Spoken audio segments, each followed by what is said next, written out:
start. I welcome you all to the last leg of VESIM Literati Fest, Day 2, Edition 6. And here we have some wonderful guests talking about entrepreneurship and the growth of entrepreneurs in India. A brief at the end, I would like to talk about LitFest. That is, the LitFest is basically a platform where we want to discuss our country, its roots, the current scenario, the changes that are taking place in past 7-8 years. Students have seen great many changes, and sometimes they get confused whether whatever is happening is right or wrong, and what is left and what is right. So this is a platform, a right platform, where you get the right views and you understand your country and the growth path.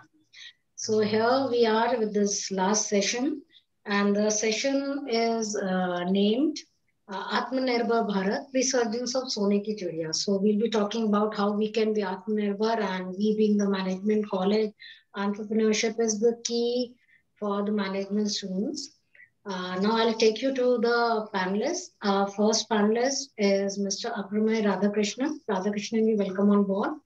A brief about him. He's a serial entrepreneur, having founded Taxi for Sure, Vocal and Cool. Currently, he's the CEO and co-founder of Cool, that is India's very own microblogging platform. Cool supports all Indian languages, aimed at giving a voice to every Indian, irrespective of language. Aprameya ji is originally from Bengaluru and one of the few successful Kannadiga entrepreneurs in the vibrant Indian startup ecosystem. He is also an active angel investor, having invested in more than 35 startups to date. Some of the noteworthy investments include Unacademy, Trail, Open Bank, Daily Ninja, Festum, Voco, Healthians, etc. He has an MBA from Indian Institute of Management, Ahmedabad, and an engineering degree from National Institute of Technology, Surat. Welcome on board, Aprameya ji. Thank you for coming. Thank you so much. Thank you. Next, we have Dr. Somdutta Singh. She is an economist by education, a fierce commerce marketer by profession, and a motivational speaker and best-selling author by passion.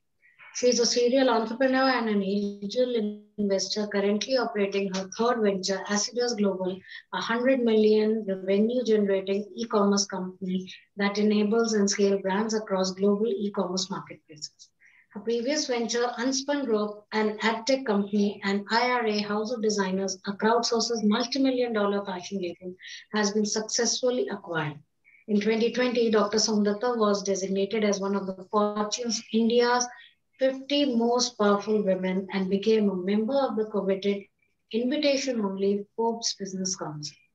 She is also the owner of 3 proprietary brands: Biotivia, a makeup in Indian premium wellness health supplement, Erotica, a premium maternity lingerie line, and the Real Boss Lady Beauty, a unique modern skin food and skin care brand for multitasking women, currently available in US. Thank you, Somdutta ji. Thank you so much, Swati ji. It's such a pleasure to be on this platform with Aprameya and Jatin ji, and thank you for having us. Thank you so much. Last, we have Mr. Jatin Chaudhary. He is the co-founder of eChai Network, a friendly global startup network that hosts engaging startup growth and sports networking meetup. eChai Network was started 12 years back in Ahmedabad and has grown immensely in the last 3 years with presence of in-person and virtual meetups in 25 plus global startup cities in 15 plus countries. Jatin ji was recently awarded as Startup Ratna by GUSEC, Gujarat University, for eChai Network's a contribution towards the startup ecosystem in Gujarat. Jatin was earlier one of the global shapers at World Economic Forum.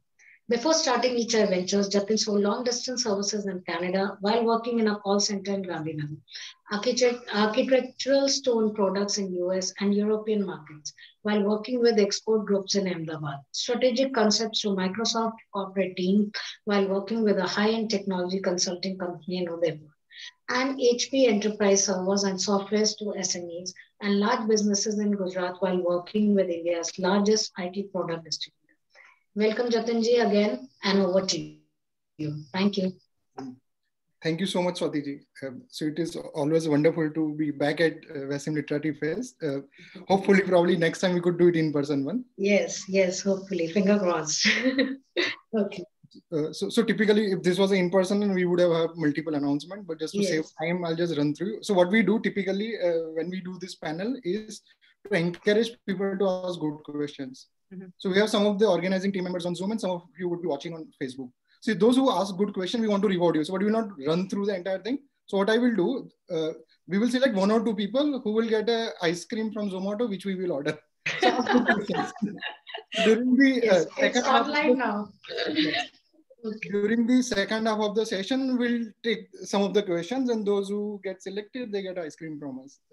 So ask good questions, because this entire purpose of this entire thing is that people ask questions and not just we end up discussing with each other. So the theme is Atmanirbhar Bharat, Resurgence of Sone ki Chidiya. So I had a lot of questions for them, but those of you who have any questions, ask in the chat in the Zoom or ask in the Facebook. So the format is then we'll have each of the speaker will give a 4-5 minute introductory talk, their thoughts around this broader topic, and then we'll get to the specific questions. So we'll just get started. If this was a physical meetup, we would have asked everybody to clap louder. We could do online one also. So those of you who are on Zoom, send us some emoji. Those of you who are on Facebook, send us some nice emojis or a comments also. So with this, we'll just get started. Thank you so much, everyone, again.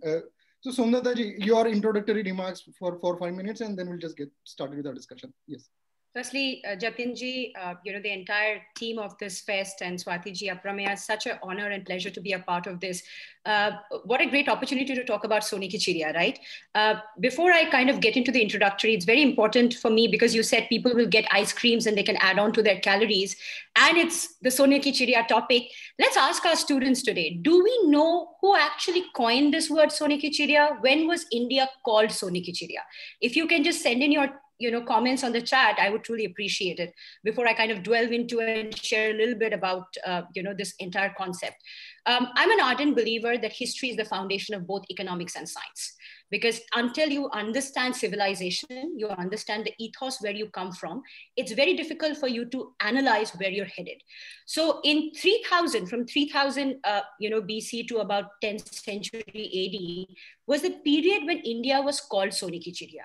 Well, post that, many authors, including Mark Twain, or whether the East India Company decided that they're going to start their rule in India, the very reason was India was the only, that time, colony that had the highest amount of raw materials and was the first where gold was found.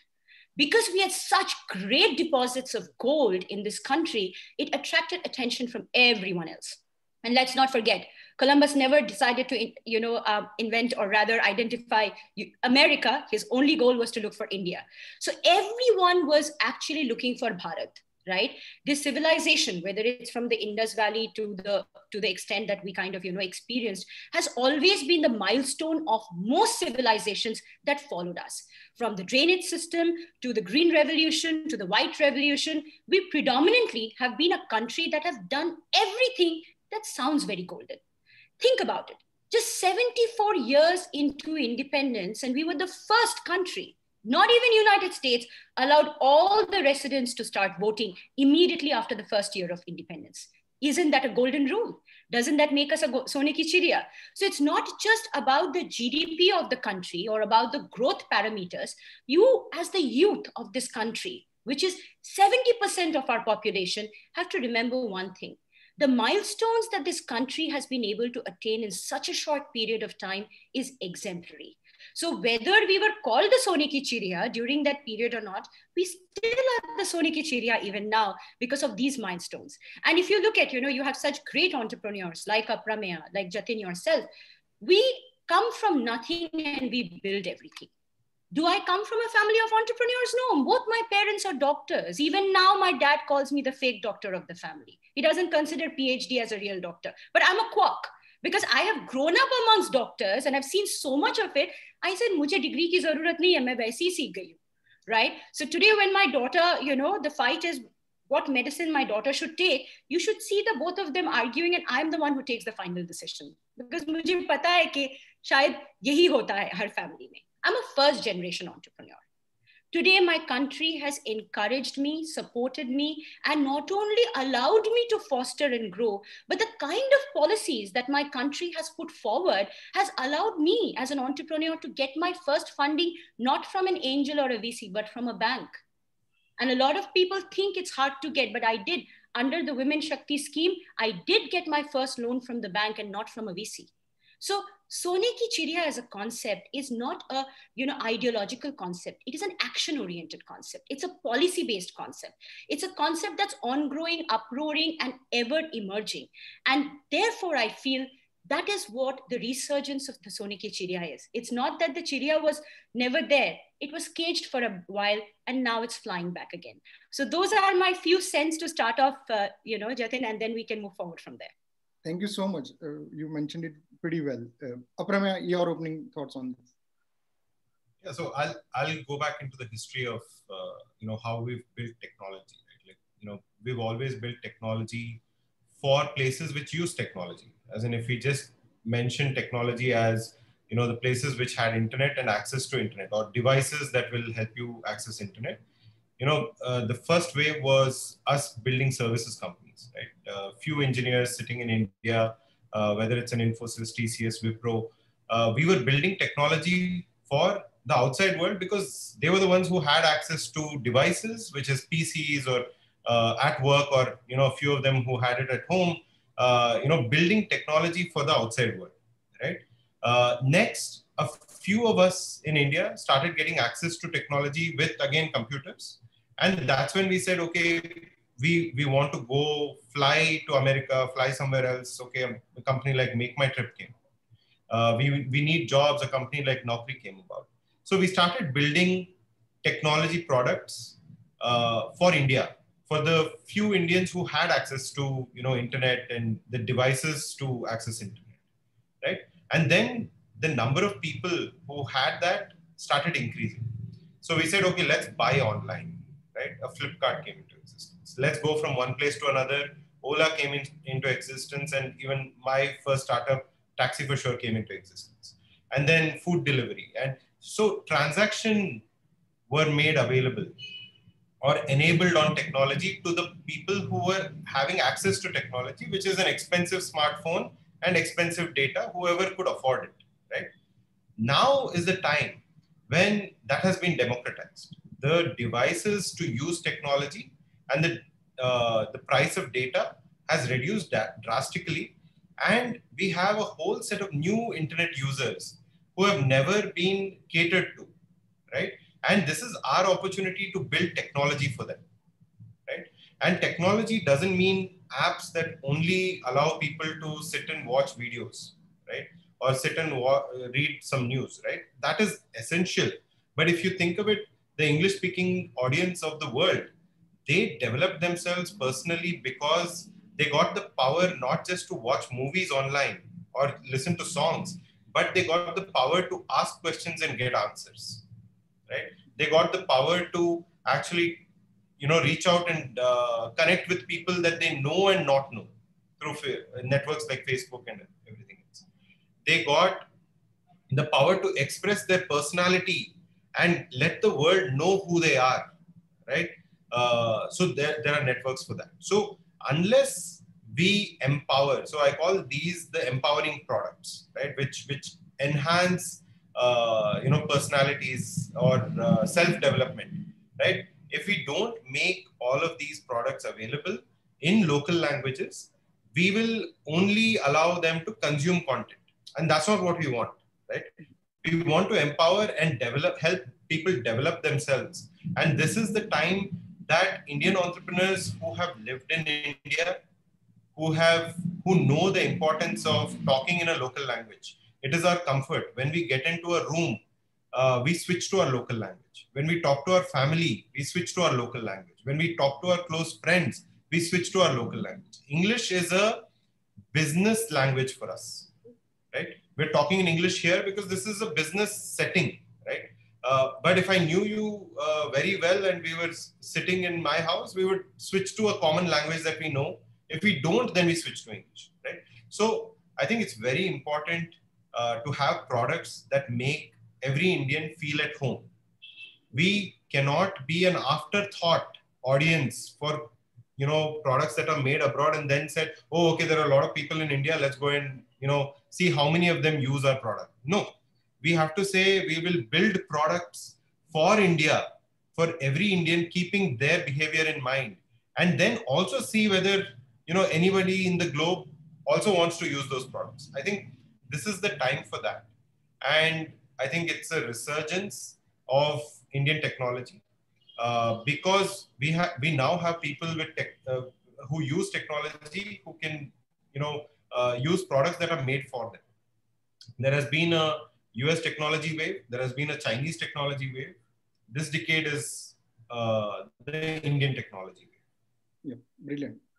So, Aprameya, you briefly touched upon that. So, both of you need to answer this. Now there is a lot of talk about Atmanirbhar Bharat. So, what are those key factors, trends that are driving this resurgence? Like, what is happening? That's why this is moving towards. Aprameya briefly mentioned about startups making product-based businesses, but what are your thoughts on this? Somdutta. Absolutely. Aprameya talked about it so beautifully, right? Because always India has been looked at as a secondary market with a huge amount of consumer base speaking English, and you take products that are made for outside and you try kind of, fitting that product into India. Now, one of the things which we have overlooked, which I think COVID-19 has been such a big blessing to India, right, is to look inward. We always have had an outlook that is out to in, but now it's in to out. Gone are the days when India, which actually used to be the manufacturing hub for most of the nations, and we were the biggest suppliers, we started heavily depending on the external world, largely China, and then secondary markets like Sri Lanka, Bangladesh, Pakistan, and so on. What COVID-19 has done, and where I feel is the resurgence, because to me, every adversity is an opportunity. So, something comes in front of you only to push you to excel. India now is looking at the Made in India concept, which was introduced in 2014, is actually becoming a reality in 2020 and 2021. We are now building for ourselves.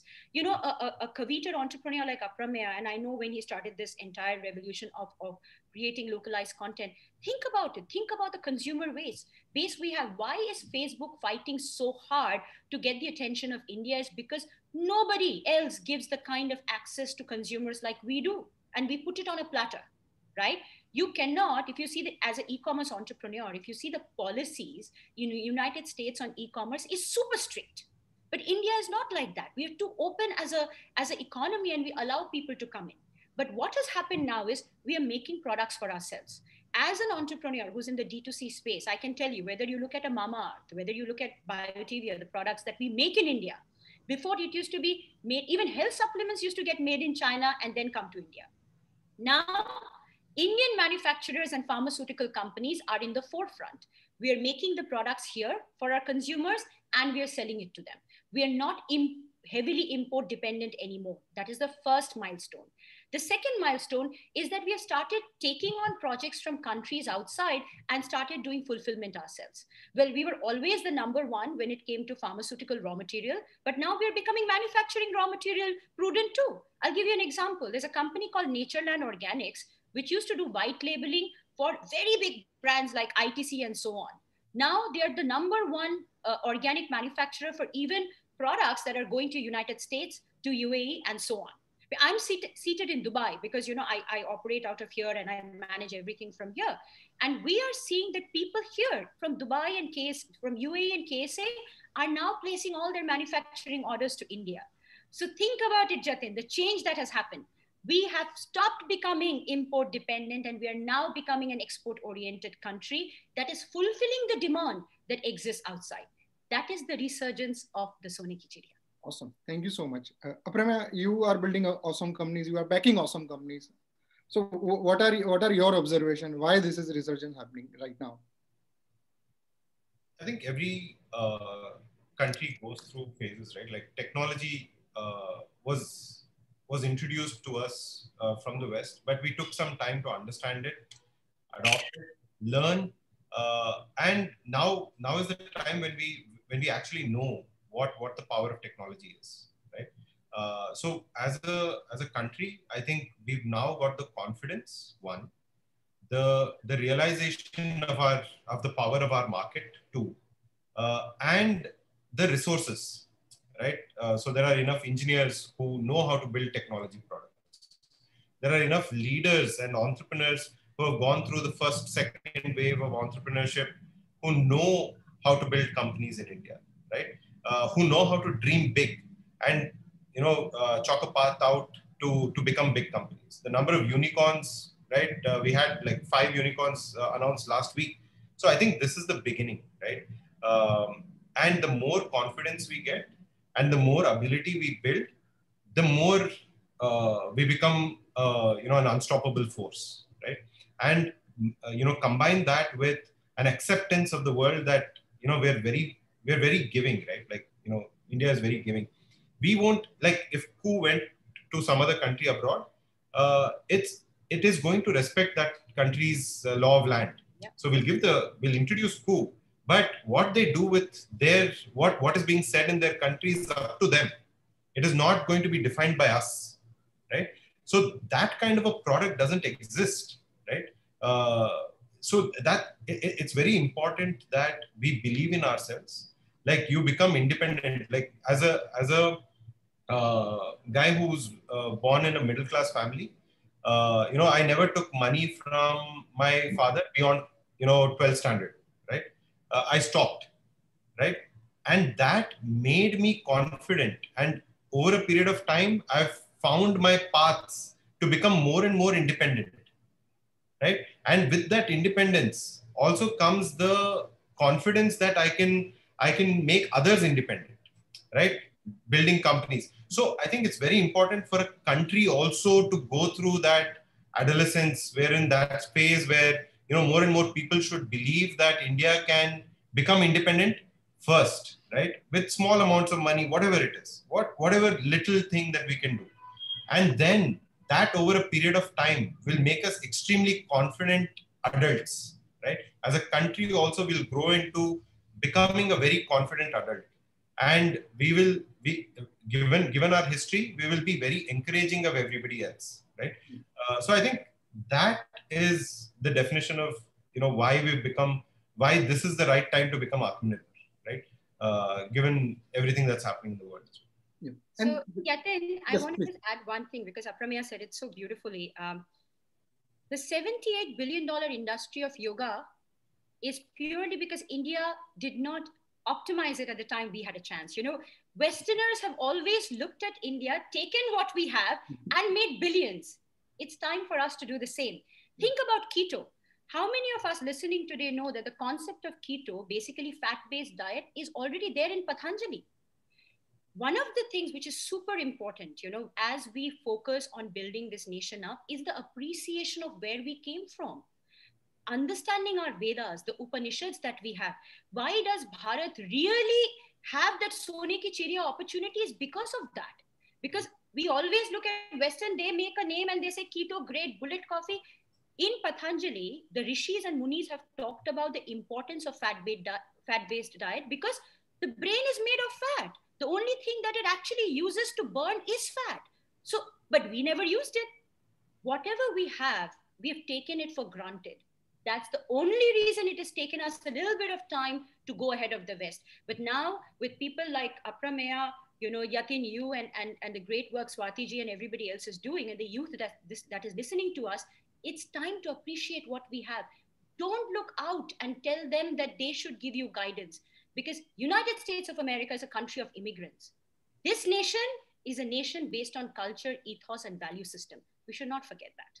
Yeah. Tushar, in case those of you are asking questions on Facebook, you just put it over Zoom. There are some questions coming up, which will take up after 10-15 minutes. So one of the big reasons for this is entrepreneurship and innovation. And we have awesome entrepreneurs. We have two of them right now with us in this Zoom. So we want to know your personal experiences.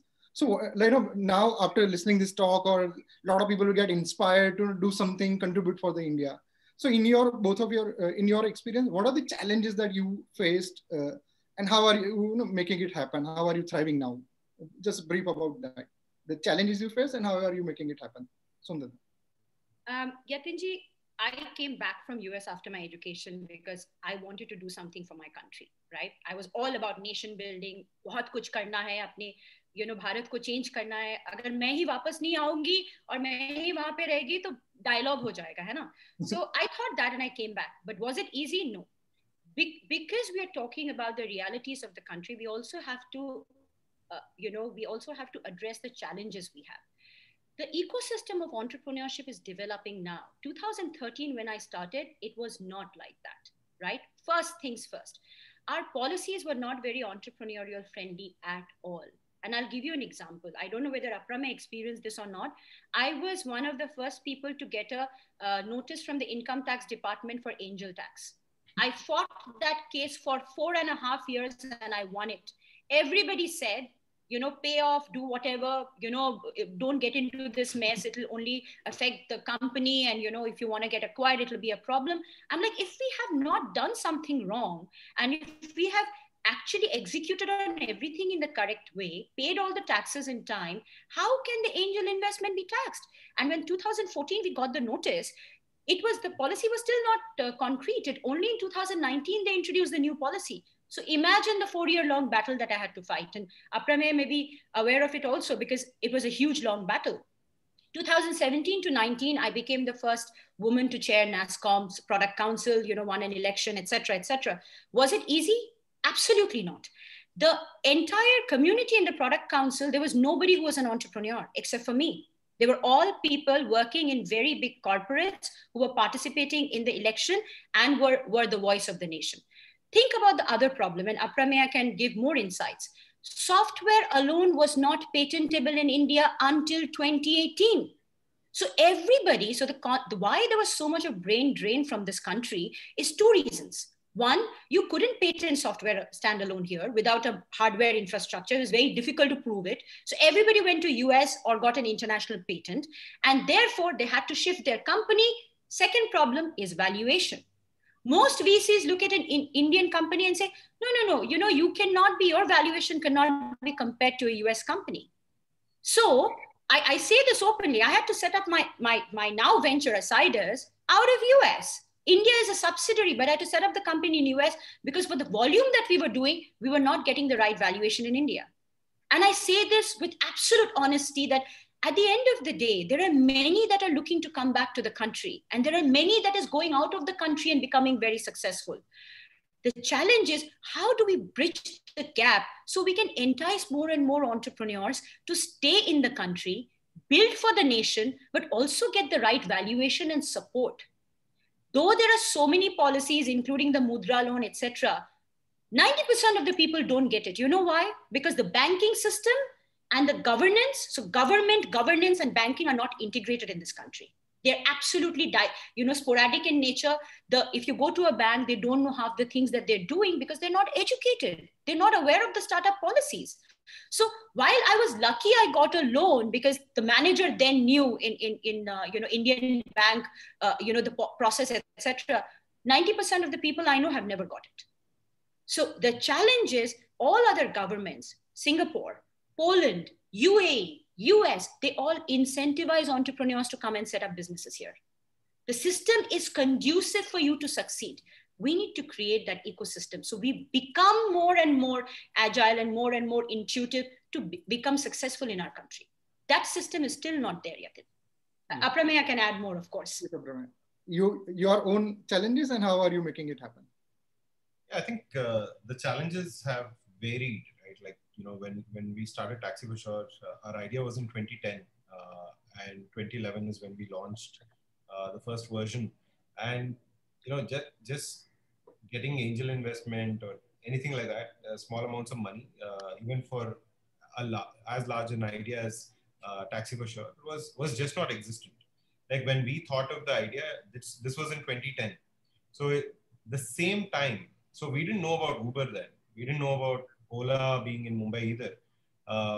But the fact that an Indian startup which thought of the same idea at the same time ended up being only in India and selling to a competitor versus the same startup, the same idea in US, Uber, was able to think global, move fast, raise more money, and think bigger, right?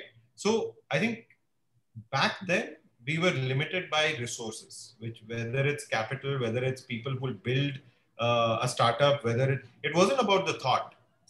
The thought was there. I think the resources were not there. Now, over the last decade, I think resources have become much better, right?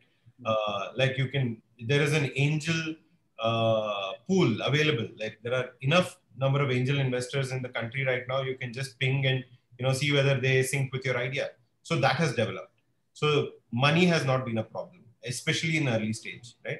The growth capital, of course, there are still limited options for once you hit a certain stage, there are only that many funds who will take you to the next level. So that has a significant opportunity. And I see that growing in the next decade, right? And become a full flourished, ecosystem that way, right?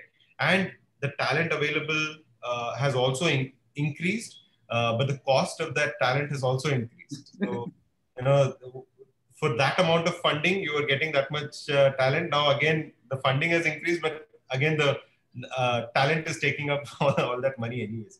Those who are students, please become that talented individuals. So become founders, you end up becoming rich.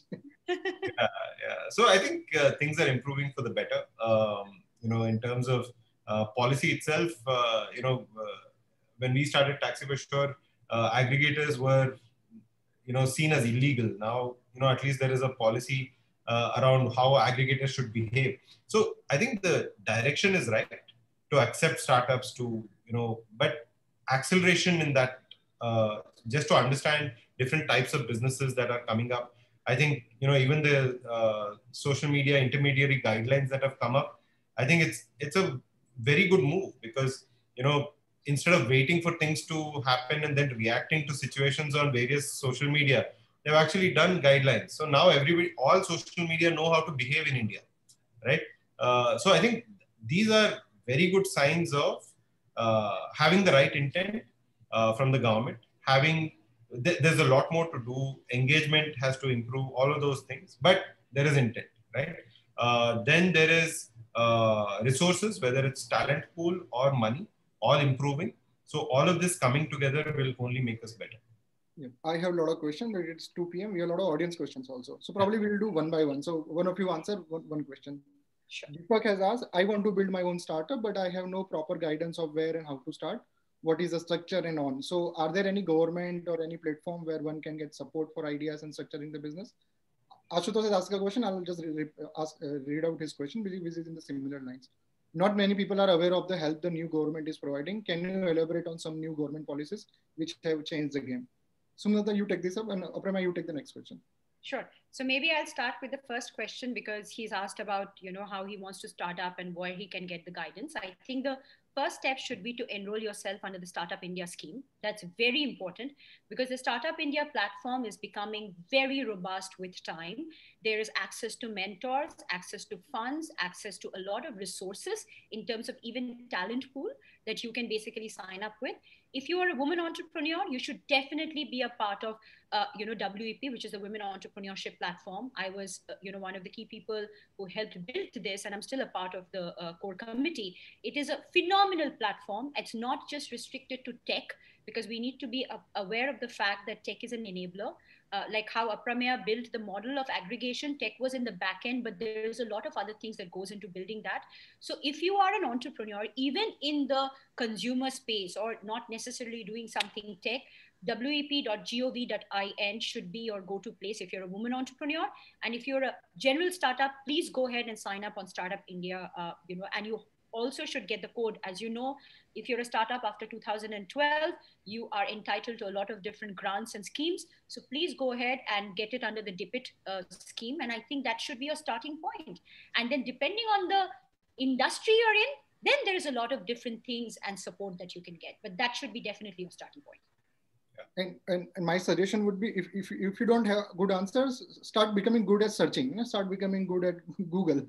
That in your search. So your problem should be, I approach those 20 folks and they are not responding. That should be the problem, and not access to the information. True.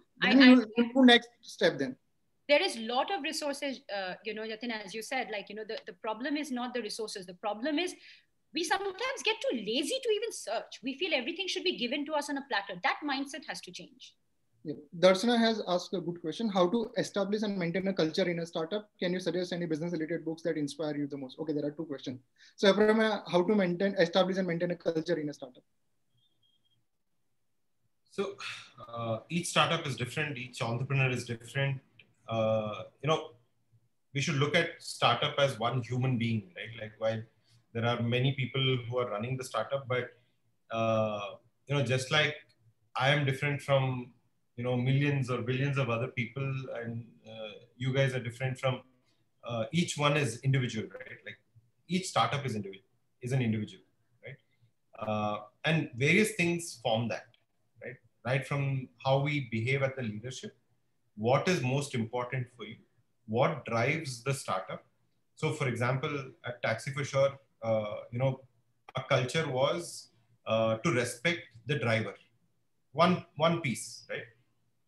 And that got us so much love. Drivers even today talk about Taxi for Sure and how we treated them, right? That started with not that I just put a slide together and sent it, right? It was because I would visit the driver relations office. We had a separate office for that, and I would go there and make sure that every driver was seated if they were waiting for something to be addressed, right? They were offered a seat, whether they want to sit or they want to wait outside is there, but they have to be offered. They have to be offered coffee. They have to be spoken to well. They should know how much time they'll have to wait, because we're eating away, let's say, 1 hour of their time. Now that 1 hour is equal to some amount of money, right? So they can't be seated there forever or not know how much time they. So we basically made sure that with action we respected the driver and his time and his choice of working with us than anywhere else, right? So that is culture, right? And that's not because we defined it, but it's the way we behaved. So I would go to that office and make sure these were happening. Even if I visited once a week, my team knew that I would get really annoyed if that wasn't being followed. So it would be followed, right? And everybody over a period of time will show that behavior. So like this, there will be things that are important for your startup, right? So it's not that, okay, Apple followed this and hence I should follow. That never works. You have to go on your own discovery path of what is important for you and set it with action. So every little action you take is culture, right? So I'm not a very big fan of reading somebody else's culture and then getting influenced. I think you should be deep rooted in your own startup to define your culture. Yeah. Darshana has asked a question for Somdutta. What barriers have you faced as a woman entrepreneur, and how did you overcome? Any example if you can share? Before I answer this question, Darshana, I'm going to say that one thing which is very important for us women to acknowledge is that we're already very empowered. Okay, means, Jatin and Aprameya has only one X chromosome and we have two. So first thing first is to change that mindset, right? I have always said this, and indeed everywhere I've spoken, I said, I think men feel too much pressure is why sometimes women feel that they're being undermined. Because when you put too much pressure on another gender saying that you have to empower me, then you lose your opportunity to feel empowered. With that note, I'll say this to you, right? The challenges of an entrepreneur are very similar. They're not necessarily to do with gender.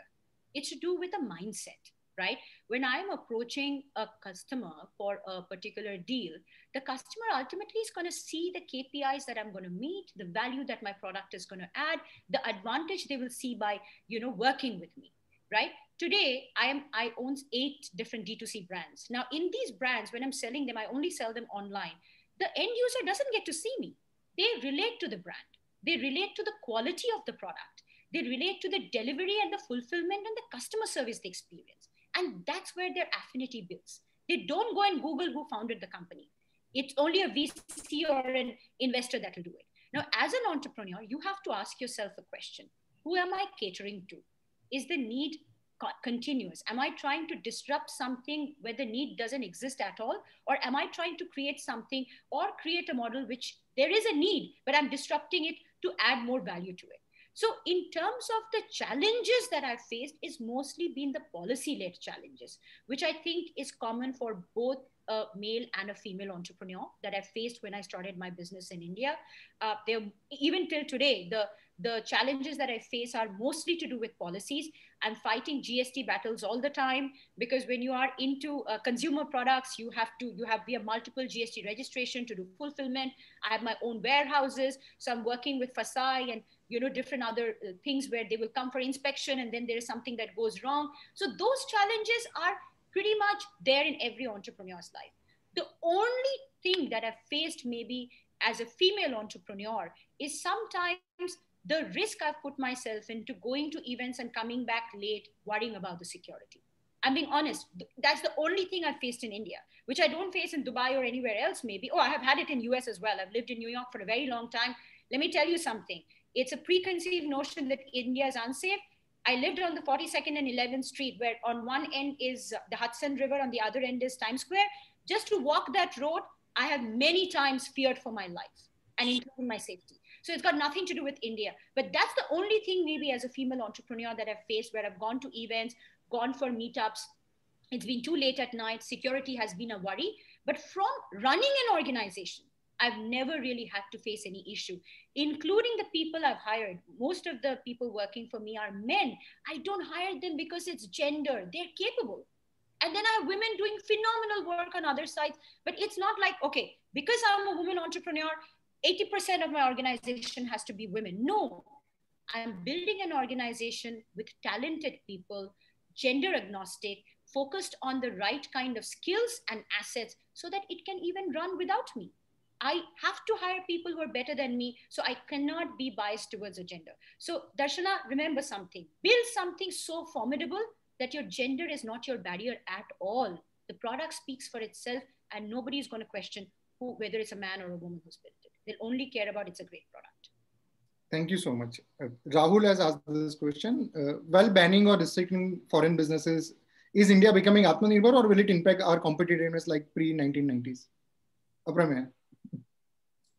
So I think we've been accepting. We've always allowed folks to come and do business with us. Even now, right? Apart from the geopolitical situation with our neighbors, everybody else is welcome to do business, right? Even today, investments have to take permission. So it's not like anybody's banned from investing or anything of that sort. So I think that's broadly what it is, right? Apart from the present day geopolitical situation, everybody else is welcome. And we're the only free market with such a huge population which is doing that, right?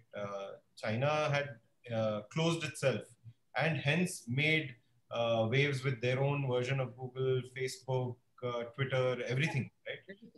We've not done that. We've actually been very open and still saying, okay, we have a very unique angle of local language which nobody else understands, and that's what we're building around, at least at Coup, right? So Atmanirbhar is not about banning somebody else. Atmanirbhar is about us believing that we can also build, and we can take our products, build better than everybody else, and take our products to the globe, right? Sure. So I think we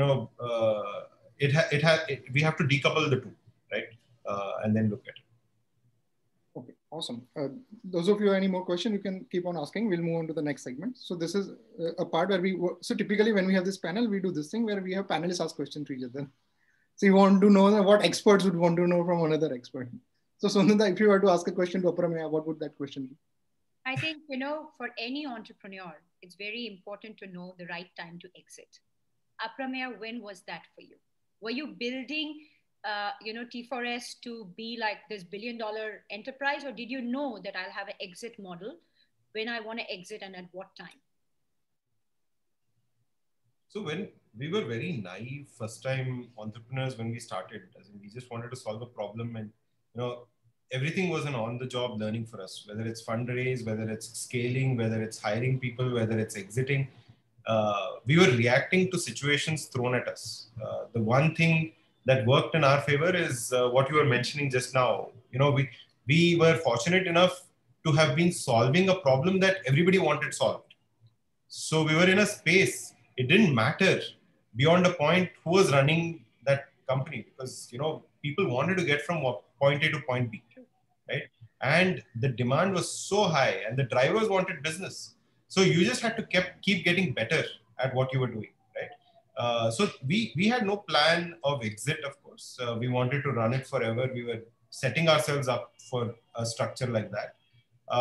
You know, but external situations are external situations, right? You know, within the company, you have everything under control. But outside the company, what were some of the things outside the company? Like SoftBank exiting Alibaba in China through an IPO, giving them a lot of money, and then investing in Ola was an external event, right? Yeah. Alibaba going public at that point in time was nowhere planned with us, right? And so that is one external event. And there was this when we were trying to raise in response to the 200 million. There was this unfortunate incident in Delhi where a cab driver, raped a female passenger, and that made the whole, segment put under question whether India will allow for aggregators or not, right? And that question mark led to all investors talking to us saying, let's talk in 6 months, right? Yeah. So these are all external events which you don't plan for, right? So that's how it is. I mean, those external events led to some offers from our competitors, and we sold. So I think that's where it is. As in, some are controllable, some are uncontrollable, but you do your best at all points in time. I love what you said, Aprameya, because as an entrepreneur, it's very important to be detached, because you need to know when to let go, because some circumstances are not in your control. And you said it very beautifully. Thank you for that answer. Yeah. And Aprameya, what would be your question for Somdutta? Yeah, so I think, you run so many D2C brands. How do you run so many at once? That's something that is very interesting and intriguing. Aprameya, that's a great question you asked me. So when I was building Unspun, we worked with a lot of FMCG brands, right? Because we're doing AgTech solutions and services for them. And I realized that we hustle so hard to sell what we are doing to these brands, and look at the kind of money that they make, right? Like, in terms of, all they have to do is once get that going, and then it's like a recurring thing that keeps coming. You don't have to upsell, cross-sell, keep convincing customers, any of that. And we that time got introduced, this was in 2016, that how the entire Amazon framework worked. And it was a huge opportunity because it was growing. There was not too many private label players. And I was like, okay, we'll launch one brand. So we launched the first brand that we kind of, launched, and we quickly figured out how the A9 algorithm worked, because I had a tech company. We were doing a lot of API integrations, and it worked on 2 parameters: search and reviews and ratings. Opportunity we launched in beauty. Home and kitchen private label was an opportunity we launched there. So we started with this, and then maternity lingerie, huge booming segment. Nobody was catering to it. We got utility patent for a period panty and for a breast warmer bra that we have, which allows, or rather stops from, clotting to happen when you're feeding your baby, because not necessarily the mother can feed the whole milk at the same time. That took off really, really well. Then what we started doing was, as the brand started scaling, we saw the profit margins we were making, we started selling the brands. So in Flippa, FE International, that time no Thrustio existed. As we started selling these brands, we got a lot of capital, and that's how we expanded. So now the brands that we have grown them to be really profitable brands. And the goal is that, they're all independent companies under Asidus. So if tomorrow P&G wants to acquire me, I can go ahead and sell that brand. And 2020, Aprameya, was the biggest blessing for us. The business grew by 250%. We raised a round of funding. We had no looking back. And post EBITDA, we're like at a 15% profitability. So D2C is a huge space where even now there's a lot of opportunity. But I'll be honest, the money is in US, Canada, UAE, where there's high buying power. People are okay to spend more. India is more for us a volume market, but the margins are very low in India. So what we sell in US, etc., kind of makes up for it, because I can sell a health supplements. Let's say my cost of acquisition is $6, including the production cost. I sell it at $24.99. I can't sell that product for more than 700 rupees in India. So what I've done is Some brands we sell only in US, Canada, UAE, and KSA. And there are brands which we only make in India and sell in India. We don't take it outside as well. So that's pretty much how we manage these brands. Wow. Very nice. Awesome. So we have a lot of management students who are watching this conversation. So what would be your advice to them so that they can capture this? So a lot of people are building for Atmanirbhar Bharat. The ones that gets built, these are the people who can enjoy. So what would be your advice for the students so that they can really get better? Aprameya, you want to start? Sure. Yeah, Aprameya. Yeah. So I think if you want to build a business, I think you should be very sure of one, yourself. What are you good at? What do you feel for? Which are the problems that you should truly go and attempt? Because startups are not very easy. You'll go through ups and downs. You should figure out a problem that is passionate for you, that you are passionate about enough to go through those ups and downs and still make it, right? So that is one, self-awareness. Second is, awareness of what problem you're solving and whether the solution that you're offering is 10x better than the solutions that are already existing in the market, right? You don't want to be in a place where you made something but nobody wants it, right? Because it's not adding too much more value than the existing products that are out there, right? And then make sure that you basically have enough people, right? It can't be 100 people really want this problem solved and hence I'll solve it, and then you become a very small business. You can also become a small business as long as you're aware that you will be one. You don't get into a market where you're expecting to be something much larger, but your market is restricting, right? So I think these are some of the things on the business front. On the personal front, I think, all of us, so I have a mantra of, never stagnate, right? Like become 1% better at whatever you're doing every day, right? So if you're running a business, get 1% better, minimum, right? There's no limit to how much better you can become, but at least 1% better. Personally, can you become 1% better? So when this is compounded for the population of India, the country becomes much, much bigger, right? And much, much better. So I think these are some of the things that I would love to say. Thank you so much. Somdutta? Three things, which is very important because you guys are all students. And I think one of the shift that has to happen in our education is from being book smart to street smart.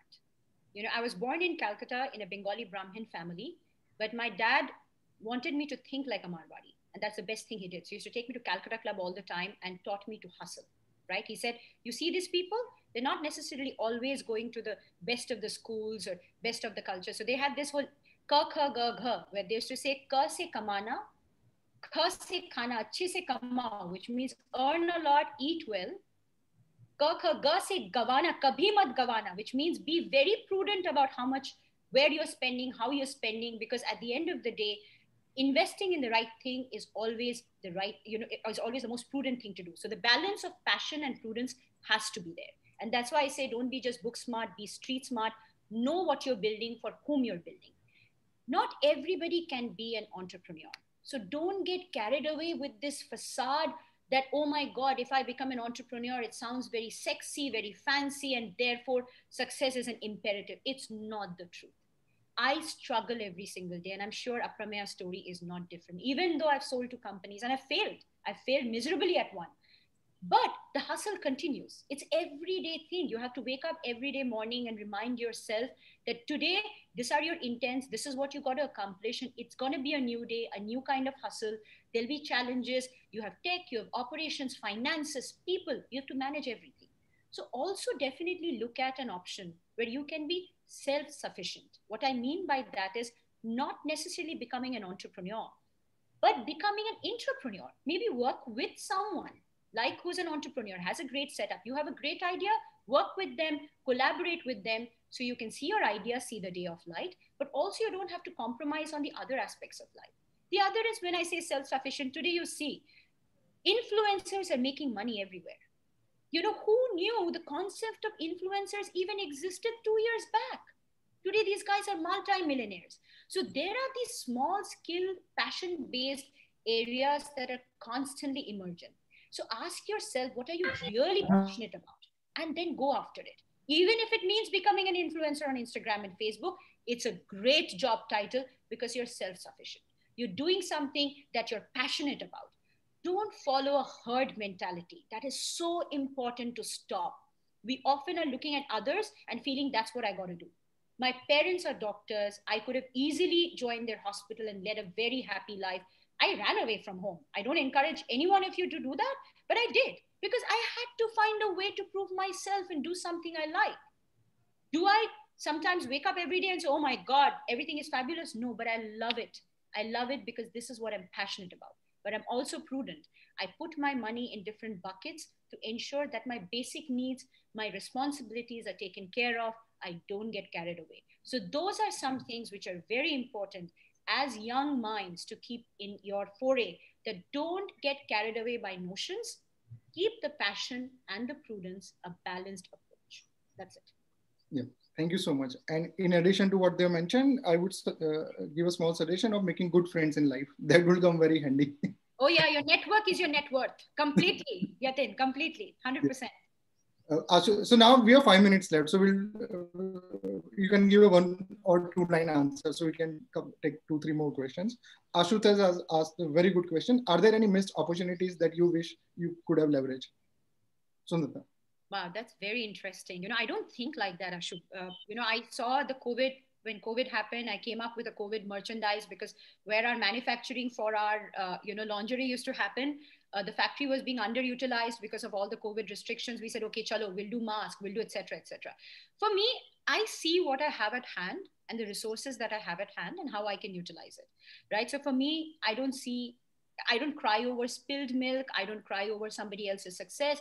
I'm very content as a person. Over time, I've learned to be that. It didn't happen overnight, but I've learned to be that because, there's so much happening. There's so much glamour around you of success, of everything. Nobody knows what's actually going on in their life, what's actually going on in that particular company. Just because somebody raised a lot of money does not mean they became very successful. Those notions need to be debunked. So I've learned to become very content with what I have, focus on things I have at hand, and do a very, very good job at what I'm doing. I don't get carried away with the things that's happening around me. So that's why I don't see a missed opportunity or I feel sad about it or feel, oh my God, I could have done it better. If I feel I like an idea, I go invest in it because that's my way of being a part of it. Not that, okay, I couldn't do it. So I think that's my take on it. I'm sure Aprameya can add his 2 cents. After such a profound answer, it will be difficult for Aprameya to answer. But Aprameya, we need answer from you. What are the missed opportunities that you feel you could have leveraged? No, I think I echo with Sone. The thing is, at the time that I was running Taxi for Sure, I wouldn't have wanted to run any other company. Right? At the time I'm running Koo right now, I don't want to run any other company. So I'm very, very sure about what I'm doing. Right? It's when you think, okay, I should have done something else instead of this, is when I would actually be unhappy, or I would say, okay, I should have done something else. The only thing I would say is, while running each of these companies, my only takeaway is, can I be a little more aggressive? Can I play out future scenarios better? Can I, be faster than what we are, right?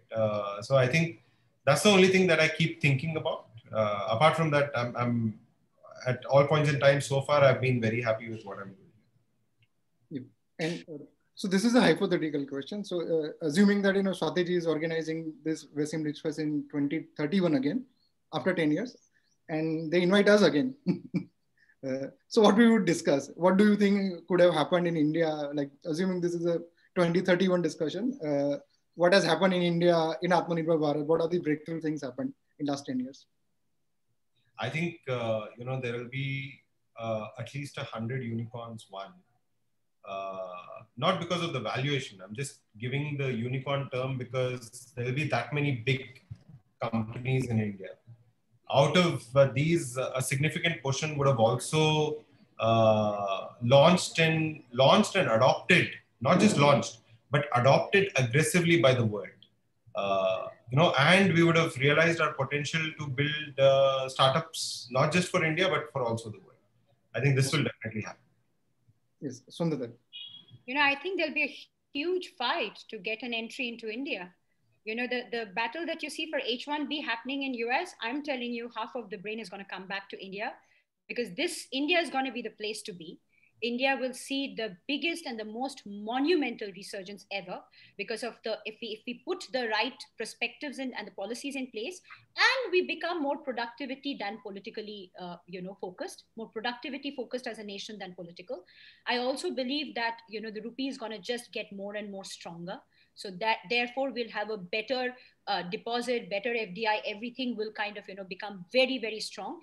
And I think our role as a manufacturing hub, I think we'll regain that. 2031, you may not find me, because by then I will be traveling the world writing books, more books. I have an exit plan. 40, I'm done. Goal is to make aside as a unicorn, and maybe, we'll all party together, but I'll definitely be at a Caribbean island, sipping on my mimosa, writing my book, or doing something fun, but definitely enjoying life to the fullest. So yeah, hopefully we can all catch up there and do a fest out of there. So yeah, that's the plan. Awesome. We have just 1 minute. Somdutta and Aprameya, if you were to describe your entrepreneurial journey in one word, what would that one word be? Serendipity. Love it. So Jatin, I maybe will say a stotram from Yajurveda, which has been a foundation, and I think it's very important to remember. Shanashaha kanashaschaiva vidyam artham cha sadhayet. Shanatyage kuto vidyam kanatyage kuto dhanam. You know what it means? No. It means the purpose of an individual is to acquire knowledge, and that knowledge should be utilized to acquire wealth, which means kana. That time it was food, right? So at the end of the day, why does a human being work? Because of the stomach. You want this to be filled, and that can only be filled when the mind is. So don't waste your time procrastinating, because if you do that, you never end up acquiring knowledge that can actually ensure that the stomach is always full and healthy. That's it. Brilliant. Thank you so much. I'll just do a clap again. So Darshana and Ashutosh, you asked a lot of good questions. So you win this ice cream from me. So you have my contact information. You can get my contact information from Swati ma'am, and Swati ma'am is already here. So I hand over the screen back to you. Yes, Swati ma'am. Thank you so much. It was such a wonderful session. I don't have words to express my thanks, but still I would do that. And right now we have more than 7,000 views on Facebook and growing. Thanks for these wonderful sessions. So audience, we have come to the end of the 6th edition, and I would like to thank some people in the order. And simultaneously, I would want to have spotlight on my core team who've been working, for the past 1 month, and a big clap for them. So they were not visible, but it is all their effort that is there.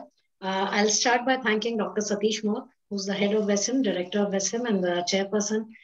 Sai is there.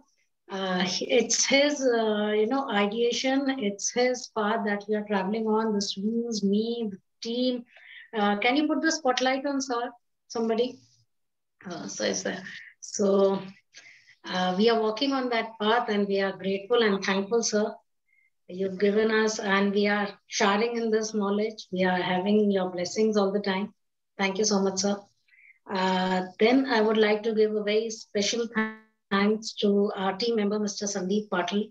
He joined us just last year, but he's been great support. He's taken this fest to the next level. Sandeep ji, thank you so much for all your efforts and for being part of this team. I would also like to thank Mr. Zankrat Oza, Mr. Deven Pai, Mr. Anand Agarwal, and Mr. Jatin Chaudhary, who's always been there supporting us. And Mr. Sandeep Singh, he was also part of the team, and he always supported us and blessed us during the Lit Fest. Last but not the least, a big applause for my students, the core team, junior team, as well as the alumni who, Somdutta ji, when I'm talking about Lit Fest, it is, it's giving me goosebumps, because it is always the students who have worked so hard to make it. I just connect with the panelists. I connect with them and bring them on board, but everything else is done by students. And I think this is, their actual journey has started when they're part of LitFest, and they learn, and I learn with them every day. Thank you, students, for being there. I would like to take it also Darshana, Tushar, Mansi, Kunal, Sakshi, Deepak, and my alumni, Sumit, Yash, Diksha, Ankita. Thank you all. Thank you, everyone, for being there. We'll meet soon next year with LitFest 7, hopefully offline. And then again, it would be like, COVID never happened, and we would be same, and the LitFest would be same. So, Thank you so much, ma'am. Thank you, ma'am. So, yeah, thank you, Swati, for your kind words. Actually, when we started thinking about this literature festival 6th season, we were wondering how we will be able to do that. Generally, we have our literature festival in the month of January. Second Friday, Saturday is fixed. But this time, because of Corona, we were not very sure how we will do that. But somewhere the persistence of students and also persistence of Professor Swati, that no, we cannot miss a year for this literature festival. So in January, actually, we started planning for this event, and looking at the limitations of webinar type, we realized that we cannot have 5 sessions per day, which we generally have it in our auditorium. So we decided to bring down the number of sessions to 3 on each day, and we spaced out so that we are able to manage the whole show. The second limitation was that when we were having 2 days literature festival, we used to have more than 30-35 speakers, and all of them were coming physically, and the whole atmosphere used to be very electric in the campus. But again, looking at the limitations of webinar, this year we have the smallest size of speakers, but that is taken care of by actually having the great speakers, and you have really made this literature festival very, very successful. So I would like to thank all the speakers who found time to come on these 2 days for these 3 sessions. And I would like to congratulate the whole team of Literati Fest, who have really worked very hard in spite of so many obstacles and limitations. And I congratulate them once again, and congratulate Professor Swati and her team. Thank you. thank you so much, sir. Thank you for having us. Okay, so Ma'am, we'll I want take, to say something. Yes, please. Thank you so much. Kudos to you guys. Thank you, my core team, my junior members. Next time you have to follow. I have no words right now. Sorry, yaar. Go Keep ahead. up the good work, guys. Hard work and make it successful. Literati Edition 7. We'll look forward to it. And thank you so much for making ma'am and sir proud. Thank you so much. Thank you. Thank you. Darshana, some words from you also. Yes, Please. ma'am. First of all, I'd like to thank the panelists present here and all the previous panelists. It was very empowering, and it kind of lifts my spirit more that yes, I want to achieve something and I want to reach somewhere. So a very, very warm thank you to all of you. Secondly, Dr. Satish Mode and Swati ma'am, we, they were constantly guiding us because it was new for us as well, that, we had to make a transition from in college to having a fest one night. So whenever we used to approach them with limitations, all they used to say is, don't look at it as a limitation, look at it as an opportunity. So yes, I mean, we worked very hard, and the entire team, we used to call them at night, ki, Achha, you have to do this, you have to do this, and they were all ready. So thank you, everyone. Thank you so much. Thank you so much. Bye-bye. Thank you for making this fest wonderful. Thank you, speakers. Thank you so much. Bye-bye. Thank you. Okay, bye. Yes. Yeah.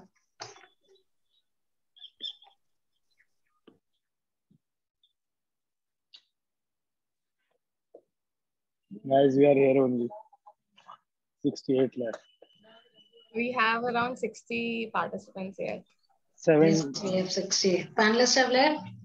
Oh, Yes. wow. Wonderful show. Yay. Yippee. We did it. Thank you so much, ma'am. Thank so, you, so ma'am. awesome. You know, everything was super smooth. And Tushar, thank you. Do not Thank cry. you. You were awesome in the second session. I don't know who all entered, how we managed, but you know, it was scary. Yes. Continuously we were bombarded, but you know, we sailed through. Thanks everyone. And juniors, I think you have learned how to manage the show from seniors, and the baton passed to you.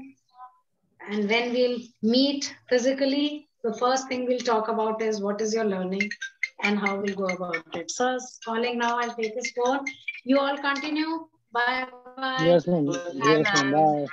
Bye. Guys, let's leave the session and meet somewhere else.